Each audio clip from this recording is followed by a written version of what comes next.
I'm VJ Hamilton and welcome to the Autoimmune Reset, the place for you to learn how to thrive with autoimmune disease and feel empowered to take steps to transform your health to feel better than ever. You can start making changes today to improve your health. So with every episode, my mission is to share with you simple ways to up-level your diet and lifestyle with key learnings from my own journey reversing autoimmune disease and inspirational stories from those who have reset their autoimmune symptoms and are now thriving in life. I suffered from autoimmune disease for over 25 years and now I live symptom-free, and I wish the same for you as well. So thank you for being here and sharing this time with me. Now let's get started.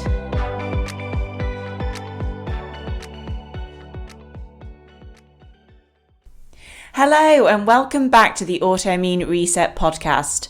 I'm your host, VJ Hamilton. I'm a nutritionist, scientist, and expert in autoimmune disease. And today we're going to be talking about irritable bowel syndrome and its link with leaky gut and autoimmune arthritis. The main thing that I will be focusing on in this podcast episode is something called lipopolysaccharide, which you might not have heard of before. And I want to talk about this because I see it again and again in the clients that I'm working with who have autoimmune conditions.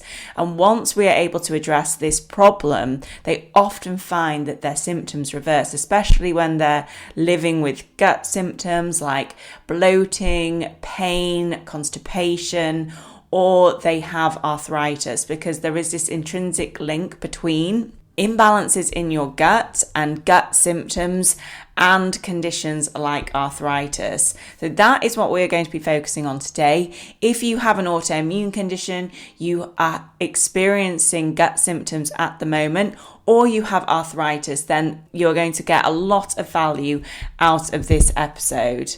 Let's talk about the relationship between irritable bowel syndrome, leaky gut, and autoimmune arthritis, and this compound called lipopolysaccharide, and how this can lead to chronic symptoms that most people experience when they are living with an autoimmune condition. Let's start with the basics with IBS, which is incredibly common. And what I often find is clients come to me maybe 10, 15 years down the line, and they will have had an IBS diagnosis from their doctor years before. To be honest, there isn't much from a conventional medicine perspective that your doctor can do to help with that. And often people might follow a low FODMAP diet, or they might be doing something to help their symptoms, but for the most part, it's similar to the diagnosis I had for post-viral chronic fatigue syndrome. There isn't really much from a medication perspective that they can do, and a lot of people are just living with this. IBS is more of a term that is used to define a collection of symptoms rather than giving us an idea of what is at the root cause. And that's why it's really important to understand how lipopolysaccharide and other gut issues can contribute to the symptoms of this condition. It affects around 1 in 10 people globally. So that's a lot of people are living with IBS. And it's a functional gut disorder, meaning it doesn't show up on a colonoscopy or blood tests. But symptoms are very real, and they include things like bloating, abdominal pain, and altered bowel habits like constipation or diarrhea, and sometimes people go between the two. Here's the fascinating part. Research shows that people with IBS are significantly more likely to develop an autoimmune condition like rheumatoid arthritis, Hashimoto's, and lupus. And one of the reasons for that is chronic gut dysfunction can trigger immune dysregulation. And if you've listened to previous episodes of this podcast, or if you've been doing your own research into autoimmune disease, you will know this, because this link is now well researched. There is something called intestinal permeability, and when you have increased intestinal permeability, which often happens when you have an autoimmune condition, or you're very stressed, or you have these imbalances in the gut, that can lead to leaky gut, and that can cause the immune system to become stimulated, for your body then to become inflamed. And it really depends on your genetics and your environment and any weaknesses within your body how that is going to present itself for you, but we do see this as a trigger. So let's talk about leaky gut in a bit more detail, because leaky gut is something that most of us, I expect, will experience. It's not a condition as such. It's not that you get diagnosed with leaky gut. But what can happen is that you can have this increased intestinal permeability. So there are gaps in the digestive system wall. And when you are stressed or you have issues going on in your gut, either those gaps become wider or they are open more often. And what that means is that if there are any bacteria or toxins or even undigested food in the gut, it's more likely to be able to get into the bloodstream. With any autoimmune condition or chronic inflammatory condition, it's not just about your immune system reacting to a food or reacting to a toxin. It depends where that toxin or bacteria or whatever is stimulating the immune system is. And when it's in the gut, it probably is still causing an issue, but it's actually when it gets into the bloodstream that we end up with these systemic symptoms. And that can happen in our gums, it can happen in our brain, it can happen in a lot of the places where we have a barrier, and that barrier is broken, and then particles are able to enter into the bloodstream or enter into the brain, and that fires up this inflammatory reaction. And that's why it is so important to support your mucosal membranes with healthy fats, making sure that your first line of defense when it comes to your immune system is strong, because that is going to help to keep those barriers healthy and also make sure that particles or toxins or infections are not able to cross that barrier and cause longer term issues. With leaky gut, it can occur when you are doing intense training, it can occur when you get stressed, it can occur when you eat inflammatory foods, it can occur when you eat too much food. There are many reasons that these gaps become wider, and there is research to show that gluten can cause the release of zonulin, and zonulin is a messenger to those tight junctions, so to those gaps in the gut, to open wider. And they have shown that gluten can cause more release of zonulin in some people, and that means that those gaps are going to be wider, because that's what zonulin does. And you can do a test for zonulin. I've done it myself, and it will show how high your zonulin levels are. And although it isn't telling you directly whether you have leaky gut, it is a good indication for that. So if you'd like more information, feel free to reach out on that. And I will link to the gut health testing package in the show notes if you'd like to find out more about gut testing. When it comes to lipopolysaccharide is a component of the outer wall of gram-negative bacteria that are found in your gut. And it can be the commensal bacteria that have lipopolysaccharide, so bacteria you'd expect to find in your gut. There are some different types of bacteria that are gram-negative, so we'd expect to find them there. And then there are also these additional bacteria that shouldn't be in your gut, but for whatever reason, they have been able to grow there and thrive there, and they can be gram-negative as well. And the problem with that is that when the gut lining is intact, the lipopolysaccharide on the gram-negative bacteria will stay where it belongs. But in a leaky gut, lipopolysaccharide, which is a toxin, is able to pass into the bloodstream, and that's when things can go wrong. So think of lipopolysaccharide as an intruder alarm. So once it's in the bloodstream, your immune system sounds the alarm and triggers that inflammatory cascade.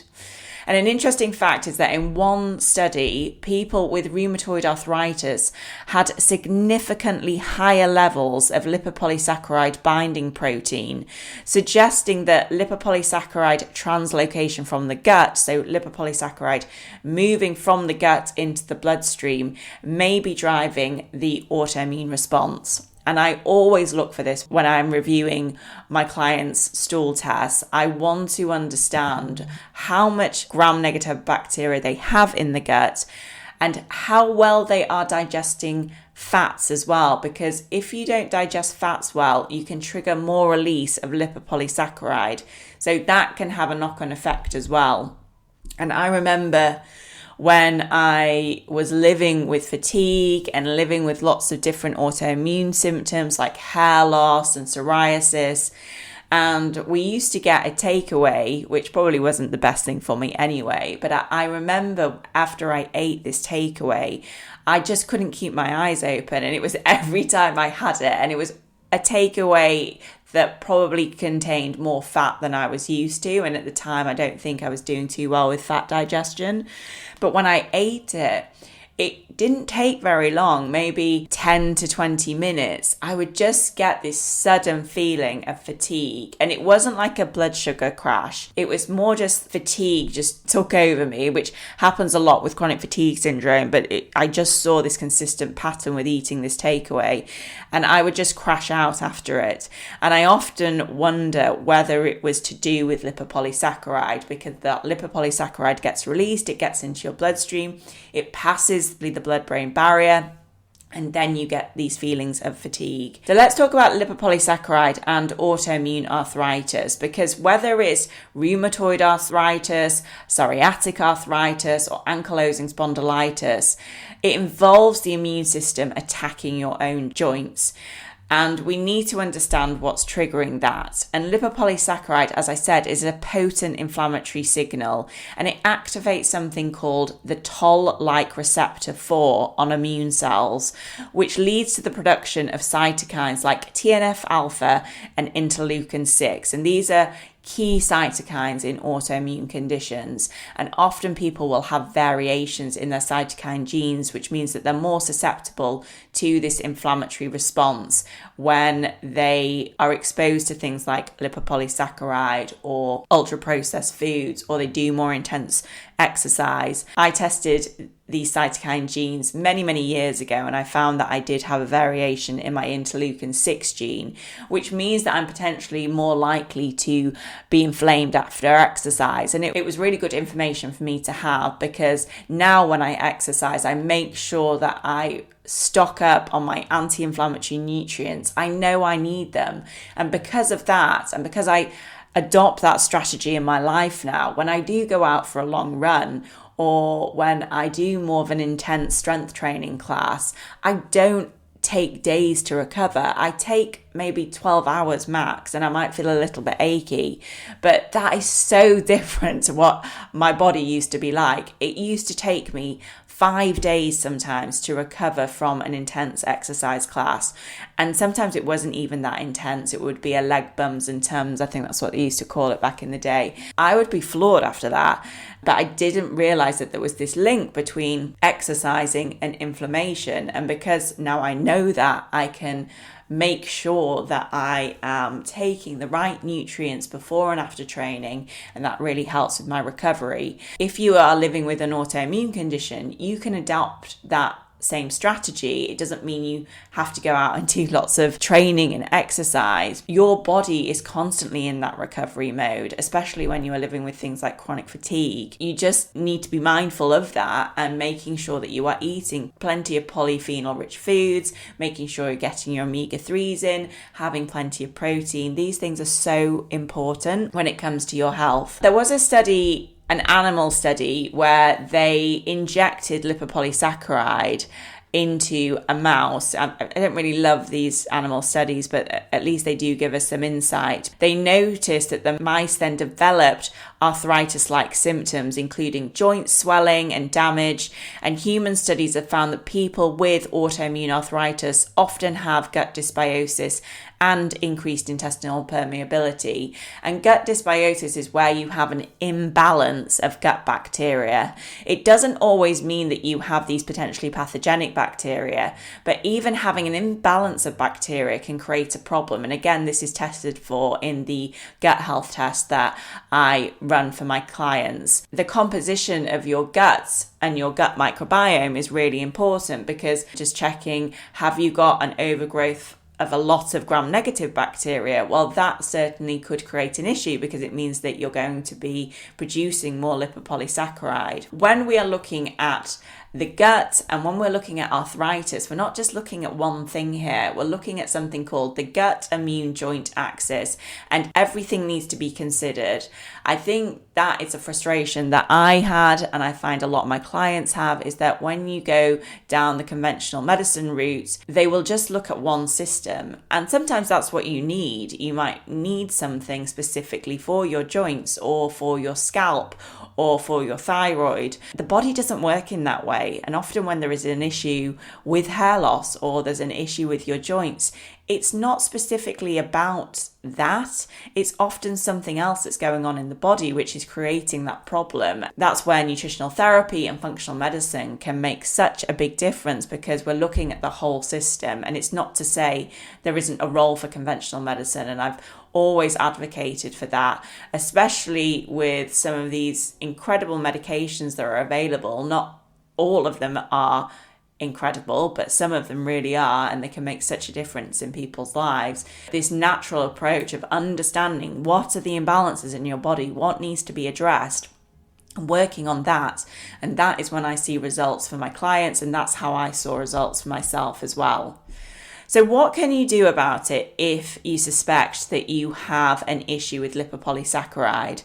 Well, the good news is there are things that you can do to reduce lipopolysaccharide translocation. So that's when it's moving from the gut into the bloodstream, and protect your gut integrity. The first thing is supporting your gut lining. There are some key nutrients that I use in my clinic, things like zinc carnosine, glutamine, and collagen and bone broth. And I will put the link for Oza Organics. I am an affiliate of Oza Organics. They have such an incredible range of bone broth and collagen. If you can make bone broth yourself, that is the better option, but it is nice to have a few convenient options as well. So I will put the link to that in the show notes. When I was recovering from my autoimmune condition, I was having bone broth every day. I don't have it as regularly now. I might have it 3 times a week, and I often will add it into soups or sauces and consume it in that way. But when I was recovering, I was having a bone broth with grated ginger before every main meal. So I was having it every day before my main meal. I would have it whilst I was cooking. And my dad had a heart operation 6 years ago, actually now. It was quite a long time ago. Maybe it's 5 years actually.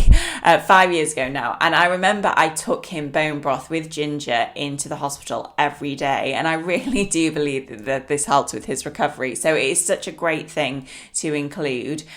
Zinc carnosine, again, has been shown to be really good for the gut lining. If you are thinking about taking any supplements, please consult your own health practitioner, because they're not always right for everybody. But this is what I'm seeing good results within my clinic.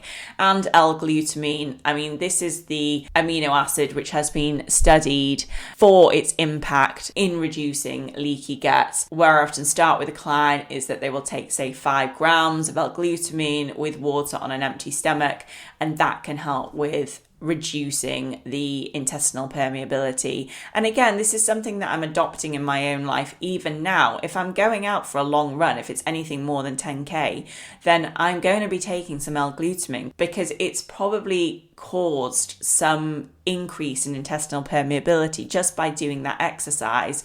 And it is a strategy that a lot of runners will apply if you are looking at sports nutrition, to take something like L-glutamine or collagen to help with your gut, because a lot of people that run have issues with their gut, and this can be a factor for them as well. Also increasing your fiber intake, and you can have fibers like inulin, and there are some partially hydrolyzed guar gum which you can take as well. I am a little bit hesitant with those types of fibers, just because for some people, they can be stimulatory, and when you have an autoimmune disease, anything that could potentially stimulate the immune system isn't always great. But I find that more with guar gum, because if you're not aware, there can sometimes be a cross-reactivity with the gums that you find in food and autoimmune disease. And that's where the Cyrex laboratories, which I again run in my clinic, will check whether you have this cross-reactivity to gums. And I have seen it before with clients. I've had clients who are just not seeing any results with eating a healthy diet and, taking out what they believe are inflammatory foods. And then we run a food sensitivity test, and it's the one that I run through Cyrex, and it will pick up whether they are responding to these gums. And I have seen them come up, and by reducing the amount of gums in their diet, they find relief from their symptoms. So just wanted to add that in. But I know there are some really amazing products out there that do have guar gum in, and people have seen really good results by including them because they're rich in fibre. For me, I just like natural sources of fibre like flaxseed, chia seed, having lots of fruit, vegetables, making sure you're getting some healthy grains in like quinoa, wild rice, buckwheat. And I just make sure that I'm getting plenty of fibre every day. And I really love a seeded bread. I eat gluten-free bread, and there's something called Seedful over here in the UK, and just a couple of slices of that is just like so nutrient dense, and you can make your own seeded bread as well. These types of seeded breads are not going to be good for a sandwich, but they are quite nice toasted. Removing ultra processed foods is absolutely key. As I said, when I was eating that takeaway, I was noticing this reaction, and it probably was to do with lots of different things, not just the fact that I was releasing lipopolysaccharide. Most of these ultra processed foods will contain ingredients that could potentially stimulate lipopolysaccharide, and also they're going to contribute to the growth of bacteria in the gut that you might not want to be growing in the gut. So these potentially pathogenic bacteria feed on ultra processed foods and sugars, and also some of these gram-negative bacteria do as well. If you have dysbiosis, then you can make sure that you are eating lots of polyphenol rich foods that you can get from matcha powder, pomegranate and olive oil, because what you want to do is to shift the balance in the gut. You want to be feeding all the beneficial gut bacteria, and they all feed on different foods, and that's where variety is absolutely key. Where I see dysbiosis the most is when people are not eating a varied diet, because if you don't eat a varied diet, then only certain strains of bacteria are able to grow, because as I said, they all feed on different types of whole foods. So getting that variety in, eating those 30 different types of fruits and vegetables every week, and including 10 portions if you can of fruits and vegetables and herbs and plant-based foods every day makes such a big difference. And it doesn't mean that you have to have a portion of these foods. You can add them in through herbs, and you can make sauces with them, and even just like throwing in some herbs or throwing in some spinach into a curry, that's a portion of vegetables. So it doesn't always have to be just 10 massive big portions of vegetables. There are ways that you can start including them into your diet on a regular basis. And I've been hosting the Spring Juice Reset Challenge this week, and we've been including lots of delicious juices in. So it's not too late to sign up for that. If you want to just join the group and join the events page, you will find all the recipes, you'll find the protocol on there, and you'll find my videos of me making the juices as well. So feel free to sign up for that. You won't be able to do it live, but you will still be able to be involved. Then we have stress, and this is something I see time and time again. Clients will come to me and they are having lots of digestive symptoms, and they don't understand why. They're eating a really healthy diet. They might then experience hair loss or skin issues or fatigue. They know that it's coming from their gut, but they don't understand why. And then we look back, well, what happened over the last couple of years? And 9 times out of 10, they've gone through a very stressful period. And what can happen when you go through a stressful period is you're not prioritizing your digestion. Your body is in fight or flight. So at that moment in time, your immune system's likely to be suppressed. Your digestion isn't being prioritized by your body. And that's when these additional bacteria and even parasites can get into the gut, and then they can grow and thrive. So calming your stress response and resetting your nervous system is so key. And I have been sharing a daily prompt on resetting your nervous system in my free group, the Autoimmune Forum, because it is so essential, and it is Stress Awareness Month in April. And I think we can all do better with building stress resilience. The other thing that I use is the NeuroSim. It's been life-changing, to be honest. And I say that genuinely. It's made such a difference. And there are some gadgets that I've bought and used along the way, which have phenomenally changed my health. One of them was my Oura Ring. I just get so excited when I find something that makes such a big difference, because I just remember what my sleep was like when I got my Oura Ring. And it's just through the monitoring and understanding what's making a difference for my sleep that's actually helped improve it in the long run. Oura now has so many other functions to it as well. So I love my Oura Ring. The NeuroSim is something I've only discovered in the last 6 months. It's helped me calm my stress response, and I love to journal. I meditate when I can. That has certainly made a difference, but the NeuroSim just gives me a instant way to help to calm down my nervous system, and that's when we're in that therapeutic state. That is when our body is able to heal. That can really help with our gut health as well, because when you're stressed, your body isn't prioritizing digestion. Your immune system can be suppressed when you have high cortisol. And that's where something like a NeuroSim or another technique that you can use to help lower your stress response. And as the weather gets better, going out for a walk, if you are feeling really stressed about something or upset, go for a half an hour walk in nature and you are going to feel so different when you come back, I promise. So if you are experiencing joint pain, or you are living with fatigue, or you have other inflammatory autoimmune symptoms, don't forget about your gut. It is absolutely central to your immune system and to other areas of your body as well. And it's where you're absorbing your nutrients. And if you're not absorbing your nutrients, then you're going to be nutrient deficient. And that's going to have a knock-on effect to so many different biological reactions as well. I know it's not always just about the gut. And when I'm working with clients, as much as that is often the first place I go to, it isn't always. For a large proportion of my clients, their gut is imbalanced. And sometimes people come to me who don't have an autoimmune condition or are looking at improving their health and increasing their longevity.